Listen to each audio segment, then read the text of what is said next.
Hello, David. This Hey. is Batman at the Chef's Connection. I'm sitting here with David Burke.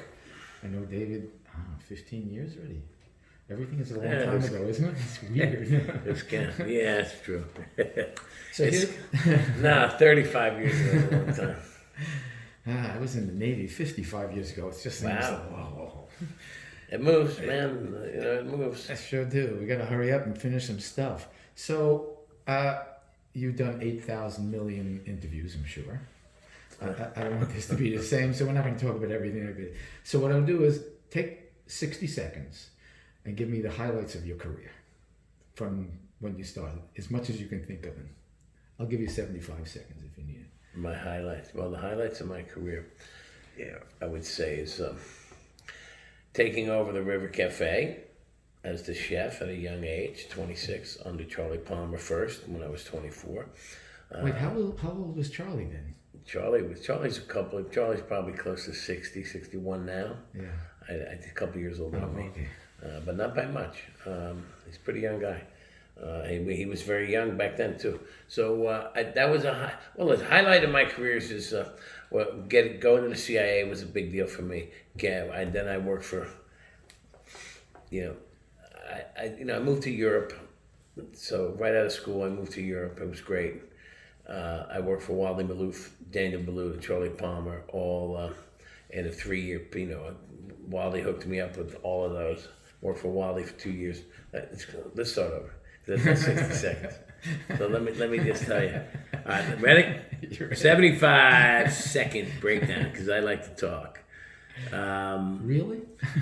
The highlights were, obviously graduating from the Culinary Institute, moving to Europe, working with Waldy, working with Maloof, working with Danielle, working with Charlie Palmer. Big achievements were taking over the River Cafe at 26 years old, 3 stars, representing the United States in the Culinary Olympics in '88 in Japan and winning the Milieu Ouvrier de France and the Japanese Medal for Excellence. Becoming a partner with Alan Stillman and opening Park Avenue Cafe in 1992 and essentially opening a bunch of Smith & Wollensky's around the country. Breaking away, opening David Burke and Donatello, starting my own corporation in '03. Those are highlights. Having my children were all highlights too, and watching them graduate, 2 from college and 1 more from law school next year. So that's pretty good highlights. And those are a few of my of the highlights. I mean, James Beard Awards, all that stuff is nice too. But it's really recognition is great. Business success is good. Mentoring to me is very important, and growth, and the creative process and being able to evolve, and that's been something I do. I don't sit still. I keep evolving, and it's part of what I do, and I enjoy that part. So we've been very fortunate to be successful, meaning we, company-wide, or the brand, and we're thankful for that, and we're going to weather this storm as well, and come out in a good spot, we hope. I'm sure. So what haven't you done that you would like to do before the end is near? Well, I want to create a great cooking school, and the house we're sitting in will be part of that. This home I bought last year, it's quite large. It overlooks the bay in New York City, close to the ocean. I have restaurants in this community, and we can take restaurants. So I want kids to live in this house as Burke University, and we'll take 5 or 6 at a time, 6-month period. They'll be rent free, and I'll pay them to work in my restaurants to get ready to be drafted by the great chefs of America.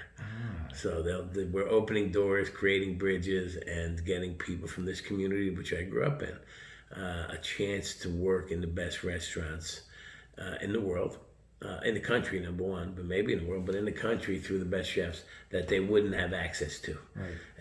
But they have to, not only they have to cook for me and work in my restaurants, there's other challenges on their days off. They have to go fishing, farming, make cheese, make beer, make whiskey, blow glass, do wood shop, farm.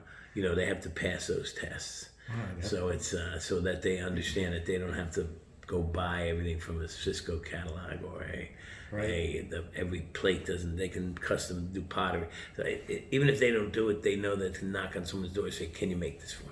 Right. I want something more unique than what everybody else has, and that's kind of how we operate. Wow, that sounds wonderful. But gets their head out of just working and partying on a daily basis. So when their days off, maybe one of those days off, they create a hobby where they can regenerate and not all be about the grind of the restaurant business. Where even though it's related to the restaurant business, farming is a much more zen thing than putting out 300 covers on a broiler. Well, that sounds really wonderful. Yeah. So, when do you think soon? Maybe. So it's like you stop opening restaurants and stuff. But the good news is I bought the house. I'm working with Brookdale Community College out of Asbury and Tinton Falls or Lincroft, and they're signed up. I'm signed up. So it's a matter of putting it on paper and finding the right person that wants to produce it and help sponsor. Gotcha. So, but in paper and in my head, this works fantastically. It's a win-win. Gotcha. All right. Well, this house is big enough. I could probably live here and you wouldn't even know it. That's happened to me in the past. Not at this house. When I lived across the street from the River Cafe, I had a big warehouse. I had people. There would be people in my kitchen having coffee that I didn't know. Like women. I'm like, who are you? And they'd say you don't. It's a girl in her underwear. I'm in my underwear. I'm like, she's like, oh, I'm Whitey's girlfriend. I'm like, Whitey, I haven't seen Whitey in a year. He goes, he gave me a key, told me he lives here. I said, okay. Can we keep this in the interview? Yeah. She was a professional basketball player from Holland. And they walk. She was. No, you can say that. She was a professional. No, lean back. Yeah, trust me, I got a gazillion stories. Well, we're going to get to the story soon, because the best part I of called Whitey. I said, "Do you know anything about some girl?" He goes, "Oh yeah, I gave her a key a couple weeks ago and told her to just go in the bed. You're never home. You probably never see her." And he goes, "Oh yeah, she's a girl. She's a basketball player from Holland." I'm like, "Okay, she was nice." She asked me who I was in my own house. Well, So we had coffee in her underwear and went about her day. Gotcha. So maybe we don't have to talk about food today. The stories that come with the restaurant business are great. They're great. It's part of it. But really it used to be more fun. I mean, it was wilder before. I mean, you have to watch what you do. I was in, was Batard. What was it before? It was a Drew's restaurant, Batard. It was Montrachet, then it was Corton. It was Montrachet. I won't mention Corton. names of chefs, but I was in there. I was in the kitchen shooting, and the chef, one of the sous chefs made a plate, and the chef didn't like it, and he threw it at him. He didn't throw it near him. He threw it at him. Yeah. Right. And he went, I cringed, and so the guy plated another one, and the chef threw that one at him. And then when it came to the third one, I had to leave the kitchen. It was just like, but you can't do that stuff anymore. Well, I don't think you should ever have done that. I mean, I don't think it's ever acceptable. If you have to throw a plate at someone, you got the wrong someone working for you, or you have a bad, whatever. I mean, We've all had our moments. I mean, there's a lot of stress in this business. Managing stress is an issue, and you got to learn how to do it. So tension is good, Right. Tension is good. Healthy tension and pressure is good, but out of control is not. when you just crossing the line, and nobody likes that. Nobody likes it, so you got to figure out. But through my career, I've had I was a screamer way back when, but for right reason. I never called anybody a name. But some people respond to yelling. It's like coaching basketball or football. Some coaches yell, some don't. So and some people respond better to getting yelled at. Not yelled at, coached loudly. Where you're coaching, you really are. I mean, when you're expediting, you gotta understand there's a rhythm and there's a pace, and it's a game, and you need to get that food in the window and out there at a certain time. So you have to coach along. You got and you got to be loud because it's loud. So when you're loud, it seems like you're yelling, but you're not negative yelling. Sure. So there's a positive yelling too, like cheering. So you never hear that word in the restaurant. Cheer. I was cheering the kitchen staff. I wasn't yelling. It's just loud. Loud words are always assumed to be yelling, but when you say, "Let's go, I need this now," that's a cheer. At least in my book it is. Gotcha. When you add the F word in there and you call someone an a-hole, then it becomes yelling. But you can't use words like that. I mean, you can use the F-bomb. It's really kind of mainstream, but not in a negative content and directed at the person. So, and as you get to a certain point, you realize that if you have to be yelling, you have the wrong crew. Sure. And that's, so sometimes you have the wrong crew or the wrong person If somebody drops at the end to pass in the end zone in the Super Bowl, you're gonna yell at them. Right? You're disappointed. Yeah. You're not yelling at them because you dislike them. You're disappointing in the progress you're making as a team, and we're trying to have a great service. And if you have to if the guy keeps dropping that pass, you trade him. Right. So that's it. Next. That's it. But it's not so easy to trade in the rest of the business. We can't just let people go anymore. You got to write them up. You got to do this. So there's a process now. Okay, so still fun. Yeah. It's still fun. You just got to be more creative. Well, you're one of the fewer people that have fun no matter what. But so you're stressed out to the max. What's your go-to? Where do you hide? Where do you run to when you have a spot? Well, whether in your brain or physically. I used to. Listen, most chefs and restaurant people back in the day, when I say the day, in the '80s and the '90s or whatever, we'd go out and hang out at Blue Ribbon or one other place till 3 or 4 in the morning and compare notes and numb the pain a little bit. And as you get older, you kind of you find other alternative ways to be a little healthier and ease the stress. Exercise is good. You can speak of them, okay. Artwork, I like to enjoy things.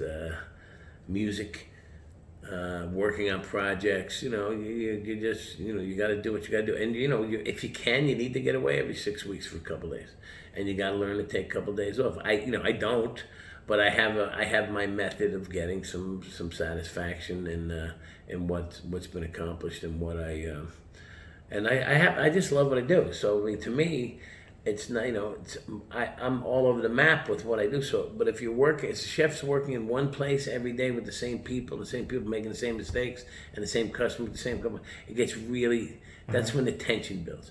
So as the owner chef and working on various projects, my days are not the same.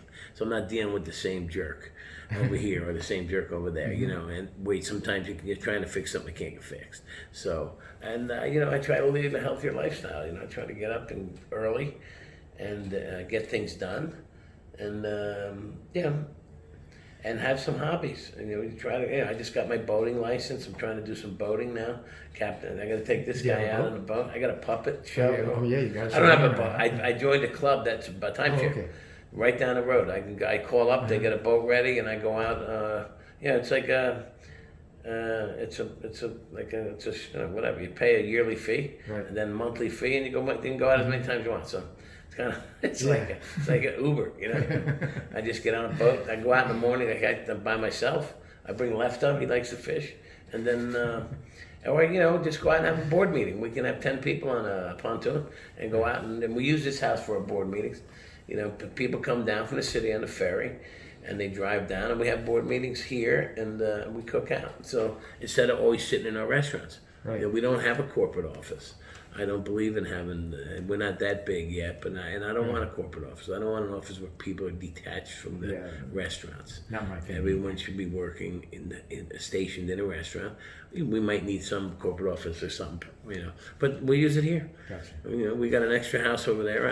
The guest house can be a corporate office. It doesn't have to be in New York City. New York City's been not very kind to us lately. For sure.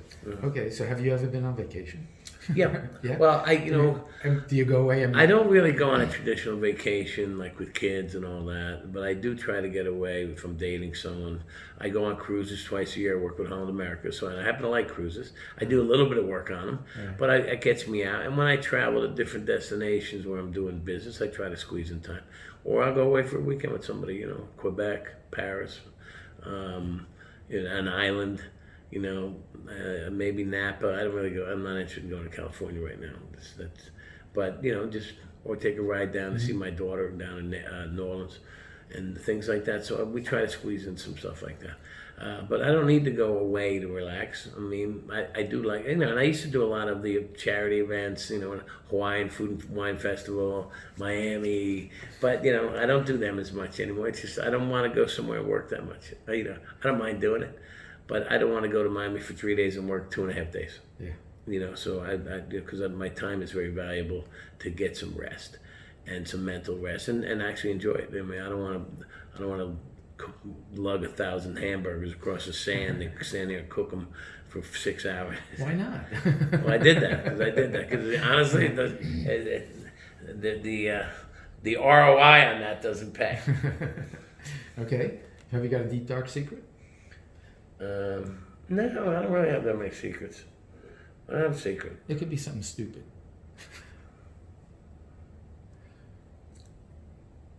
No, I don't really have. Gotcha. Okay. I'm pretty much an open book. Okay. I mean,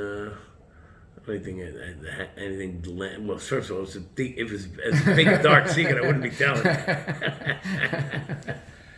I have desires that I want to. I want to get this cooking school going. I've never really been a guy that had goals. I didn't set out to be a restaurant owner and a chef with multiple, or a celebrity chef, because when I was young, we didn't have any of that. Right. There was no such thing. I wanted to be the quarterback of a kitchen. That's what I wanted. Well, did you always want to be cook? I mean, a chef? I'll tell you what happens. Well, yeah. What happened when you were young? What did you want to be? I was a dishwasher. I was a wrestler, and as a freshman in high school, I was a really good wrestler, 101 pounds. Really? Because I was an aggressive kid, but I was too small for basketball, and I was a great basketball player. Went to high school, changed. And then I was a football player. I was really good, but my dad wouldn't let me play because somebody got their neck broken. I was a running back, blah, blah, blah, one of my teammates. So he's like, nah, that's too risky. So I'm wrestling now. I hated it. I was good at it, but I hated it. I had long hair. So next thing you know, I'm the varsity wrestler as a freshman because the other guy got hurt, long story short. Anyway, so my dad... So it was by default? Yeah, but then I started winning. Oh. I got really good. I almost won, and I get really up in the top, almost in the state finals or something. Anyway, so I decided I wanted to be a chef because my dad's like, you got to do something. What are you going to do? You got to start thinking about it. I'm like, I'm a freshman, but thank God he did. So I become a dishwasher, and I'm enamored by the kitchen.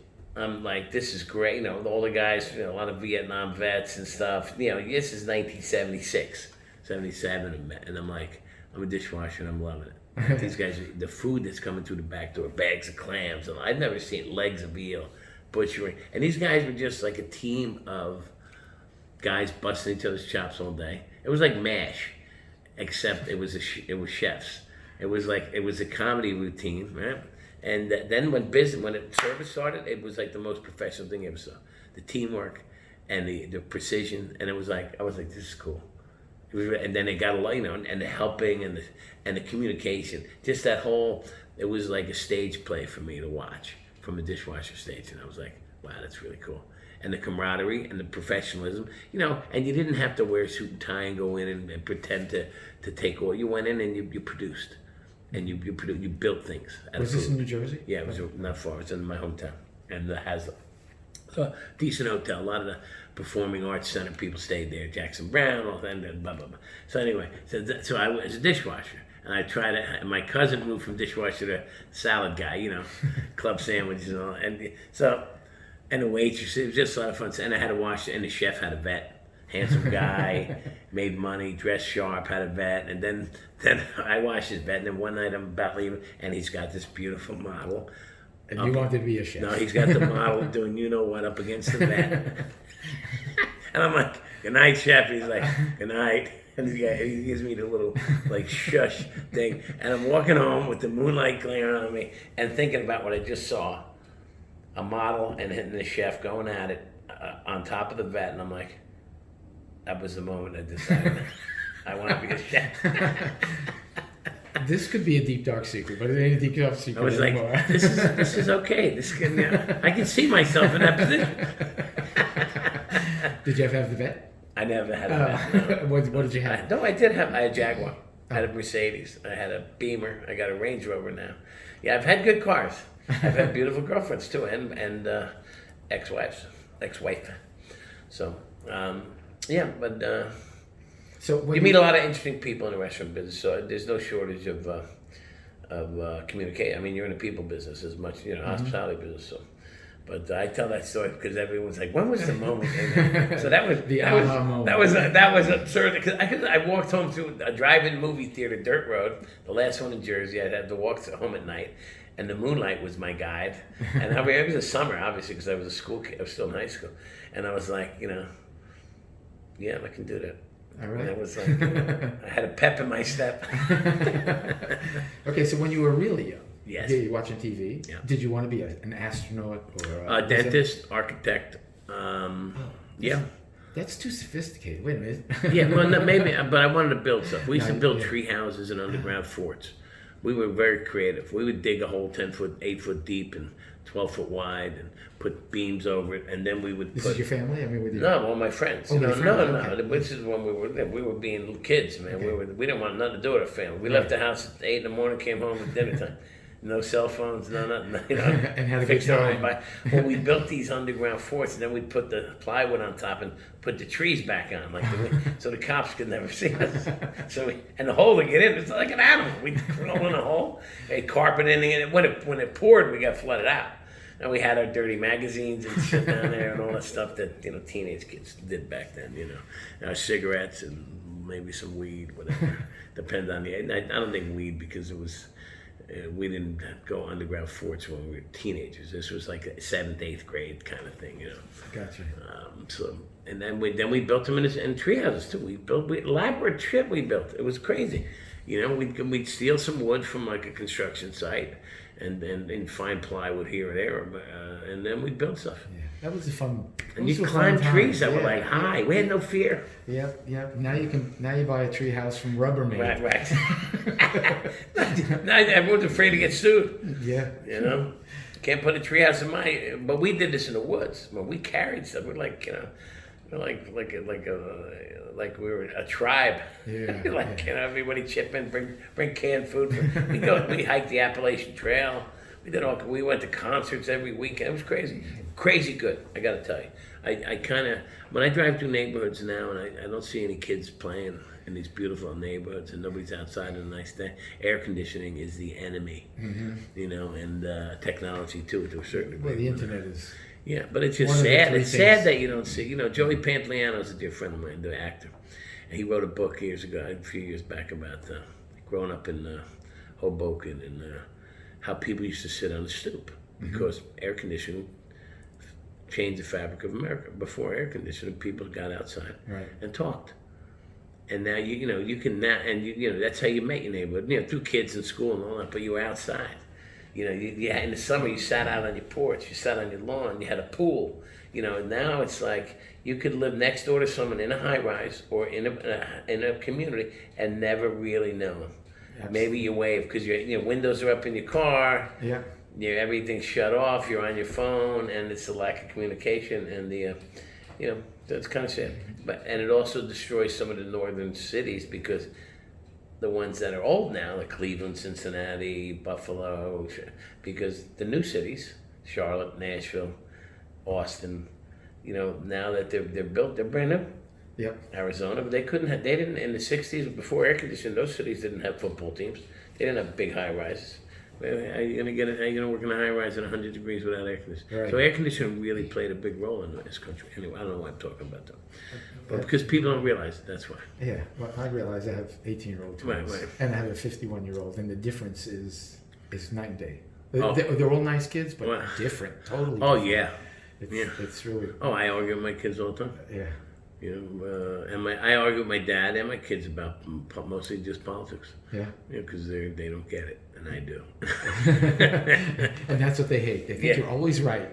No, they think they're right. They forget that, you know. We'll talk about this after the microphone's off. Because my kids are going to be listening to this tonight. Oh, that's all I said, you know, anyway. So, okay, so maybe we're going to do a book together. Yes, it'd be great. And so Not enough books, for Christ's sake. Jesus. Who, me? How many you got, 30? I think it's 30. Yeah, okay. Good books. But this, things have changed when I did the Black Chef's book, Yep. Talks in Black, and we put stories and pictures of when they were kids. Yep. It changed the whole dynamic. Yeah.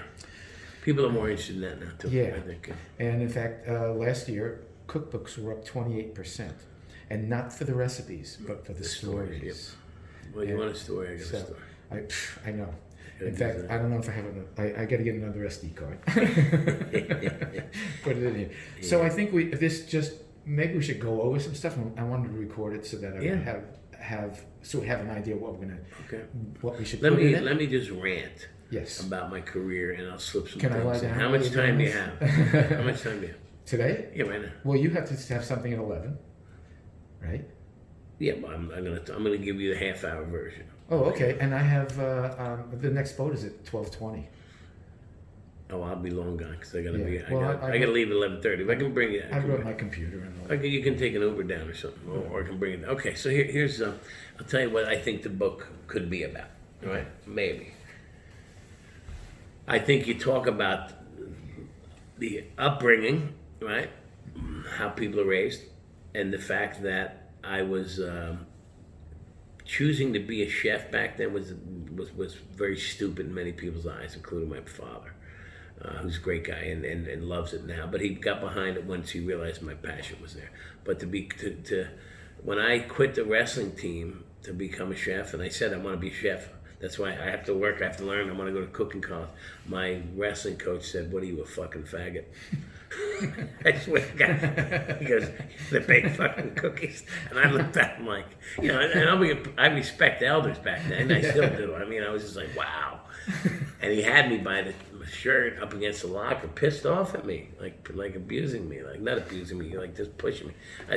Back then, you used to get pushed around but I didn't do anything wrong. I just made a decision.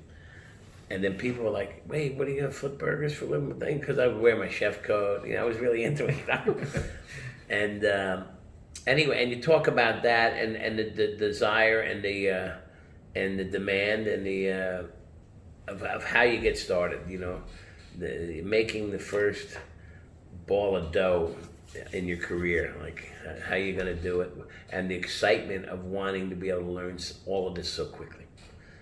And the opportunities not being as, you could go work, but the conditions, and then enter the CIA and look at how professional it could be.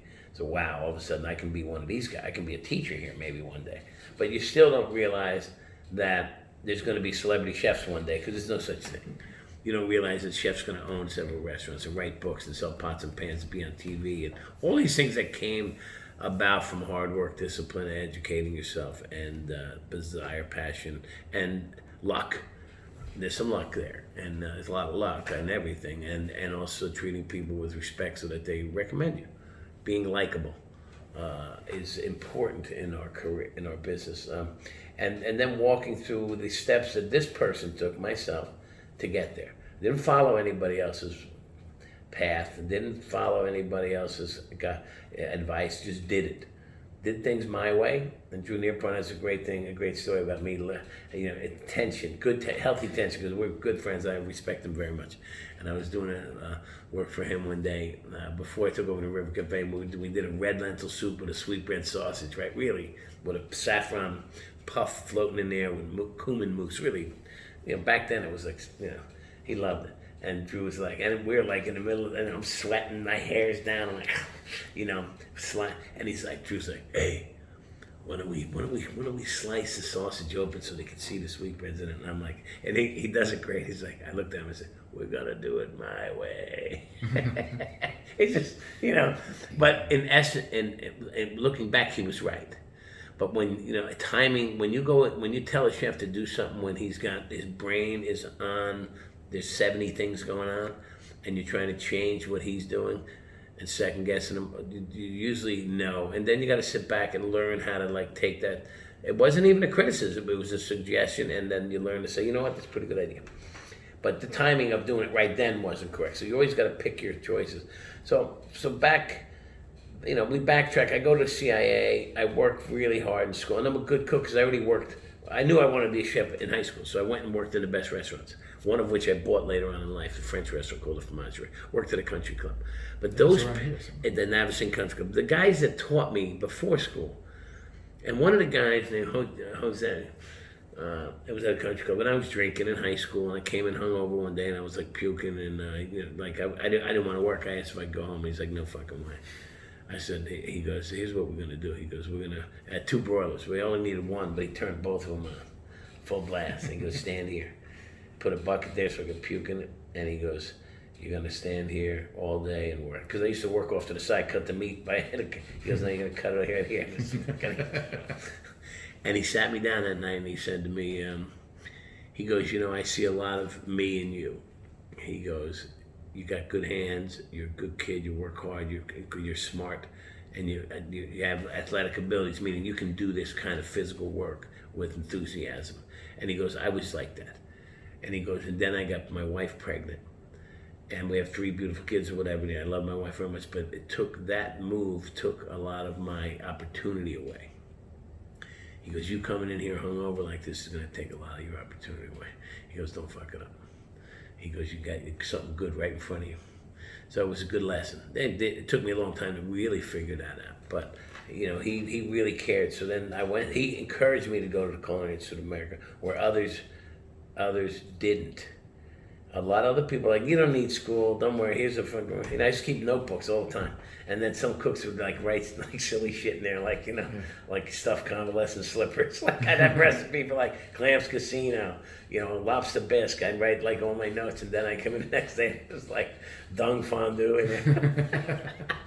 But that's what happens in kitchens, right? Yeah. So Jose was a big, and then I worked for the Fromagerie for the Peters Brothers. Then I went to school.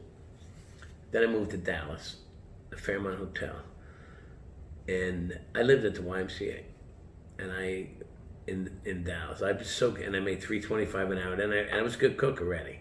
Then I went to another restaurant. I went to Pyramid Room at the Plaza at the Fairmont Hotel.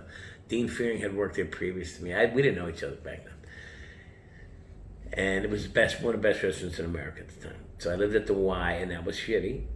And then I finally got an apartment at Love Field Airport. So I walked about 7 miles home every night. It has to be 7 miles. I would love to find out. But I can do it now. Google Love Field Airport from the Fairmont Hotel. And I walked for a month and a half. I walked home because there's no buses. And when I told Dean Fearing that, he's like, you're fucking nuts. I said, I'm telling you the truth. My apartment was up against the fence of the airport. And I would walk home at night and have like 6 beers because it took like 2 hours, maybe longer. And there was bad neighborhoods. There's a super Latino neighborhood. There was a gay community. Not to say they're bad, but when you're 18, 19 years old and you're walking through these areas and you know, in a foreign, different city, like, oh shit, and it's 1:30 in the morning. So I'd get home to my little tiny studio, whatever it was, and somebody was always having sex upstairs. And I'd have to, this beautiful girl, I'd see her like, you know, in the morning, I'd be like, oh my God, I gotta listen to this. So then I moved in with somebody else. I moved in with a 40-year-old woman who I met at work at my second job that paid me $7.50. And you were how old? I was 19, she was 40. Oh. She said she had an extra bedroom, she didn't. I'm like, so she goes, well, we get to your house. I'm like, she goes, well, you can sleep on the couch, you can sleep with me. And I'm like, I'll sleep with you. I'll sleep with you. New dish. Anyway, all weekend, and Drew, if you know Drew, he's a big person. He's walking up and down the plane with the article saying, you see this, worst this year? He's sitting right there. Busting my balls the whole time. I'm like, Drew. And I'm red in the face, like, fuck. And I forgot my passport. They weren't even going to leave me in. They weren't going to let me in the country. But on the same day, New York Times had a picture of me on the cover of the dining section. We used that as my ID. Crazy. And they said, we don't know if you're going to get back in. So we get to the restaurant. We get all weekend long Toronto. The chef at that restaurant was not very good. So I'm going to break away. So me and Drew are eating there, right? The food's coming out. It's weird, right? It's not good. Drew's trying to say, hey, it's pretty good. I said, Drew, this food is not good. You know, there's like...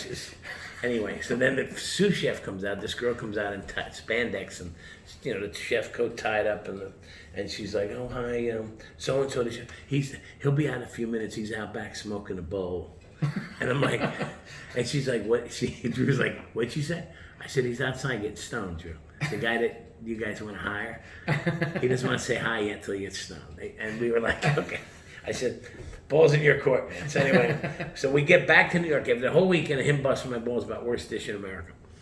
I get back to New York City on a Monday. New York Magazine's on the stand. I pick it up. Gail Green writes her top picks for the year. Same dish, one of her best dishes. Oh, no. Yeah, so her favorite dish of the year was somebody else's worst dish of the year. And when I do my speeches sometimes to students and all that, I say, listen, if you know it and you feel it, give it a little time. Give things an opportunity to mature. Don't you know, you got to take criticism. You can't, but if you change something every time somebody criticizes you, you'll be a mess. Right. Because, you know what I mean? There's a lot of ways to make a certain thing. Maybe a tweak. And so you got to, you know, you're the expert. I'm the expert. I'm the one that wrote the menu. I know what the dish is. Now, it could be overcooked. It could be not executed. That's different. But in theory, the concept of a dish based on my experience and what I've done my whole life, I should have a good idea how to put a dish together. But again, I was in my 20s, and I was afraid of critics back then. You know, you get to a certain point now, where, you know, and they were more powerful than they are now. And I'm not saying they're not powerful, or the right word is power, but more influential because people read everything. If you had a good New York Times review, 3 stars that I had, or Gourmet Magazine when I used to have the L.A. and New York, those things lasted a long time. Yeah. You know. So then I started developing my style. I developed pastrami salmon, chocolate Burke and Bridge. I started creating dishes that were signature. Was that yours? Oh, Burke and Bridge? Oh yeah. Oh, Yeah. I'm going to eat it differently now. Yeah. And because I had pastry background, I went to pastry school. I was into pastry. So I took my creative mind, put it into the pastry world. I created cheesecake, lollipops at Park Avenue Cafe, swordfish chop, pork shank. Pork shank won best dish of 1996 in the country. Same USA Today. So that I got a worse dish. A few years later, I got the best dish. But to have pork shank as the best dish in a steakhouse, and then John George, Danielle, Thomas Keller, I'm using those names, as the number 2, 3, 4, and 5 dish, Boulay, and David Burke's pork shank's number 1. It was like, you know, someone was quoted like, that's like the equivalent of David Burke walking around the diner room mooning people. Yeah. To like kiss my ass. This is pork shank. And Alan Stillman and I had a big argument about even putting it on the menu, who I respect dearly.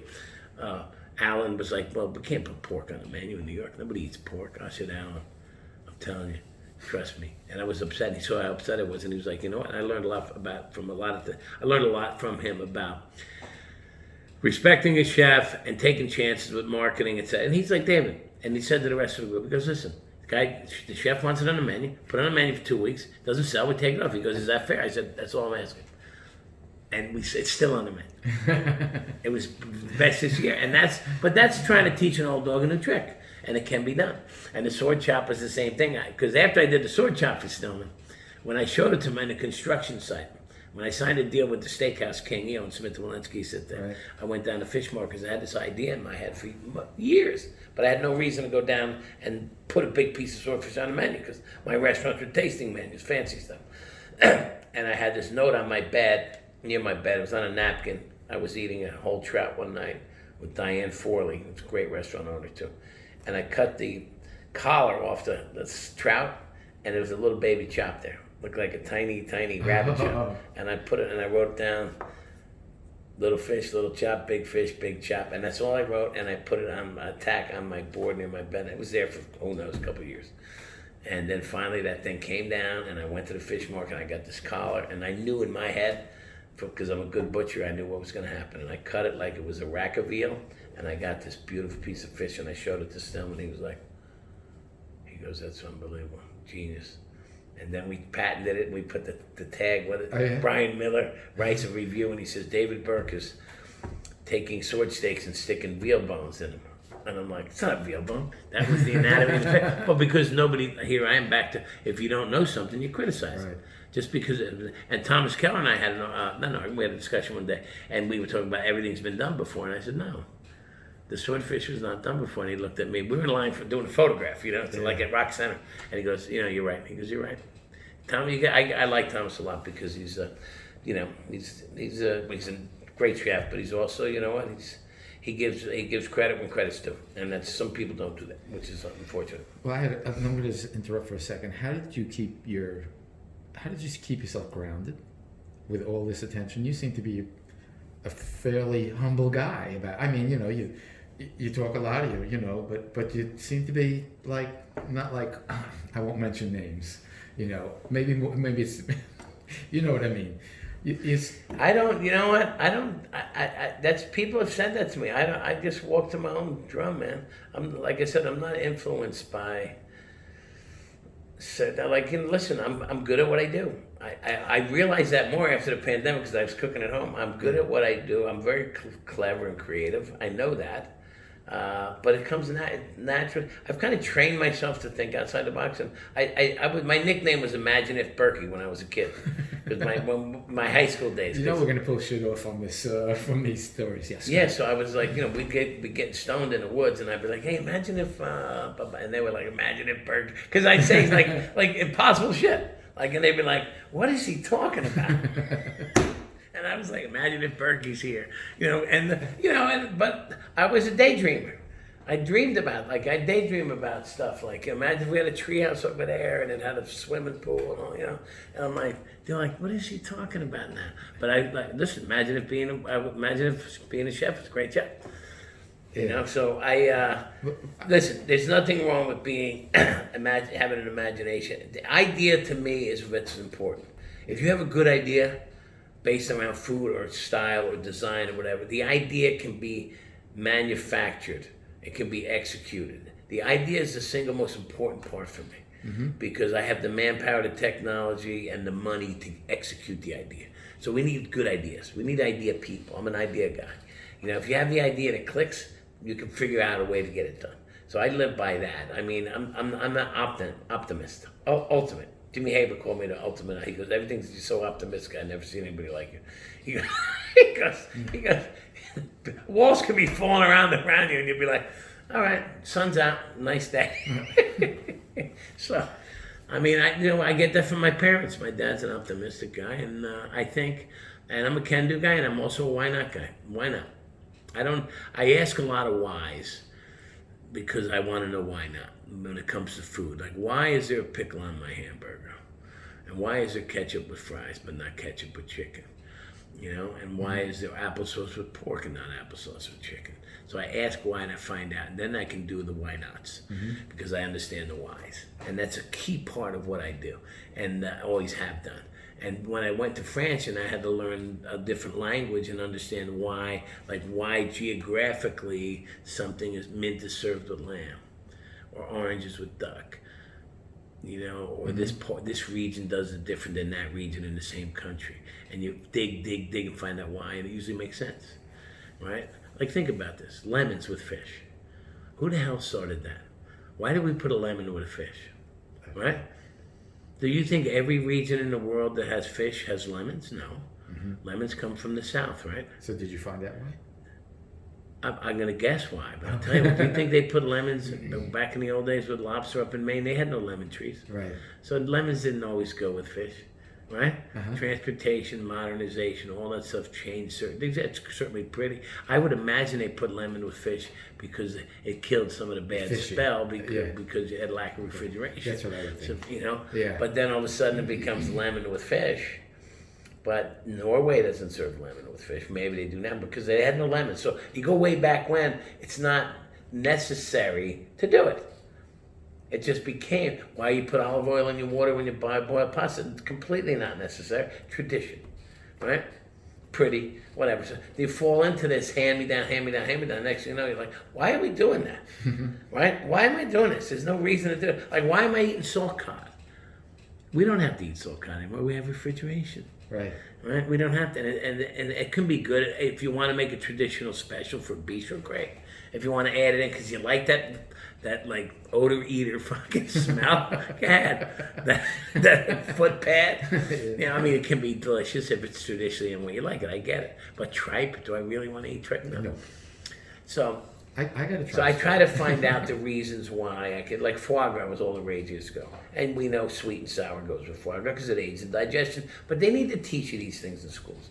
And I want to have this little school here where we just teach people what's happening now, but also some of these. We want to teach people how to think like a chef, not how to memorize a recipe. No one gives a shit about what was done in food 200 years ago, right? Like the buffets. I mean, you can do that on your own. We want to teach you how to make a blah, blah, blah, blah, blah, and think on your feet. What's current?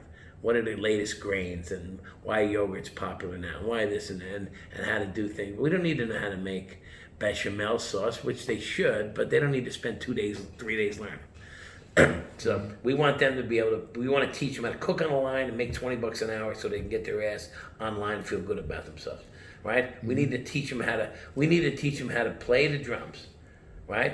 Naturally play the drums, like cooking on the line. Then they go back and study Beethoven and all that bullshit, right? But we need to teach them how to move. We need execution.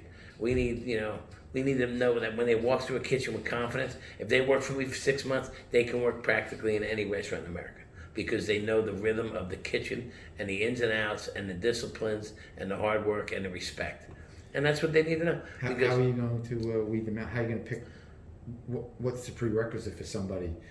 How are you going to know that they will work out? Because if you only take They're gonna 5 have or to 6, work for me for a month before they get into the house. Okay, Yeah, and we're gonna take the best kids out of school. gotcha. And they might not all come out of school. I might take someone that works for me now.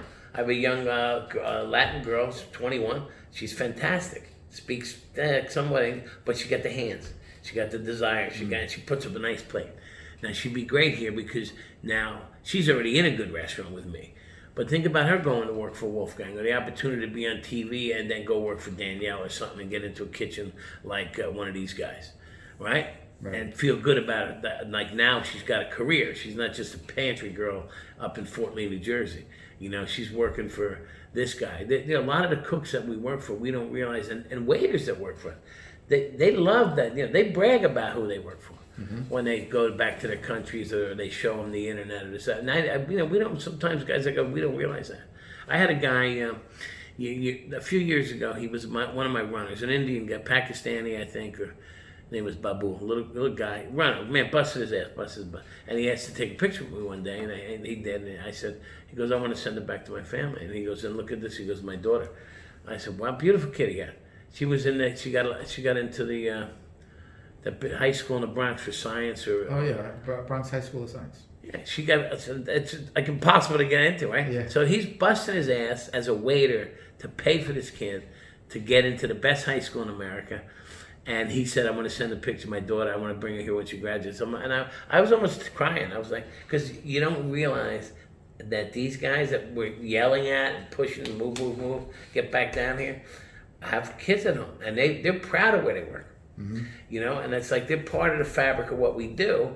And years ago, it was always, the chefs were like, it's always about the food and the ego and about, and the waiters and schmucks and this and that. But, it's not that way at all. And they take a lot of pride in working for me. So when you snap at them, it's like, it's a lot more than just what I think is just, he'll get over, walk it off. It's like there's a bigger voice than we realize we have. And that's what you just relating to what you just said about me being humble. Listen, I worked hard. I came from humble beginnings. I'm still the same guy I was. I'm more sophisticated. I travel around the world. I've learned as I've gone. I continue to grow as a person because I'm surrounded by people that come from different backgrounds than I. And I try to take a little bit of good out of what I meet from people. There's people I meet that I aspire to be. Some of my old partners or this and that have great ideas. And like Buzzy O'Keefe, a gentleman of a guy, loves art, loves fine things, and he's also a good thinker. And he is all about quality 100%.